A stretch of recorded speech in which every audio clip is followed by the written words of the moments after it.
Kaya mo rin bang tumahimik para makaligtas?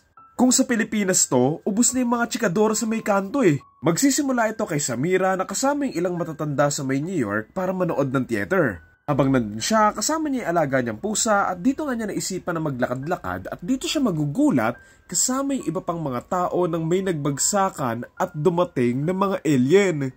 Sa pagdating ng mga alien, dito nila sisimulang atakihin at kainin yung mga taong nagtatakbuhan at takot na takot. Swerte namang nakaligtas si Samira kasama yung iba pa at dito nga nila na-realize na para makasurvive, kailangan nilang manatiling tahimik.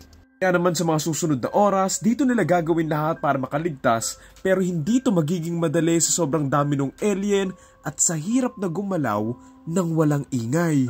So ito yung review ko sa A Quiet Place Day 1. Akala ko matatakot at kakabahan lang ako dito, pero maiiyak din pala. Kuha nila yung spark ng part 1 even though it's a prequel, nagawa nilang maging bago yung story. I would consider this a horror monster movie and maraming scenes talaga dito nakakabahan ka even without the jump scares. But also, maliban doon sa monster aspect niya, its story is very human na ayun yung nakakaiyak dito eh.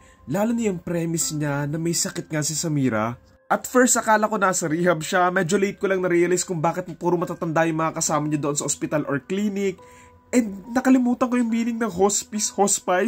Nakakaiyak dito for me nung binalikan ko to is the fact na naghihintay na lang siya technically doon sa may ospital na dumating na yung time niya.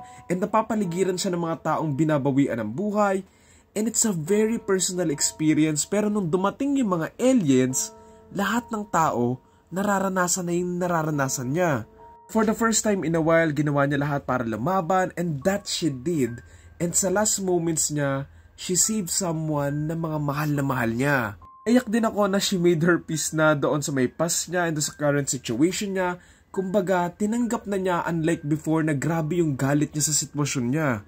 Looking back, nakakaiyak talaga yung scene nila ni Eric kasi sumaya sila kahit papaano given kung gaano kagrabe yung situation nila. What I love here talaga is there's more to the story than the monsters na it's about humanity and life itself talaga. For me, ito yung klase ng film na kailangan panoorin mo ulit para mas magets mo yung layers ng film na and kudos to the writers kasi even though na pwede na lang silang gumawa ng action monster film without substance, nilagyan pa din nila ng layers and messages and napag-combine nila yun ng maayos. Siguro kung meron man akong parang medyo na off doon sa may story, siguro yung isa doon yun sa may pusa kasi very coincidental. I know it's cute, pero very coincidental na at times na parang siya na yung nagpapatakbo ng story. May mga certain scenes din na parang unnecessary naman and led to nowhere. Pakiramdam ko lang parang medyo minadali yun sa may third act so sana mas properly paced siya to keep the momentum and para mas okay yung build up ng emotion and scene towards the end. Nakalas na talaga, sobrang nagustuhan ko rin yung ending nito na naglalakad siya tapos bigla niyang pinlay sa speaker yung feeling good tapos biglang may monster. Boom, what an ending, I love it. Sure ako dito na mas gusto ko to kaysa sa may part 2 kasi sobrang forgettable ng part 2 na hanggang ngayon iniisip ko, may part 2 ba? So yun lang, again ang title na to, A Quiet Place Day 1 na ng torta rating ko ay 8 out of 10.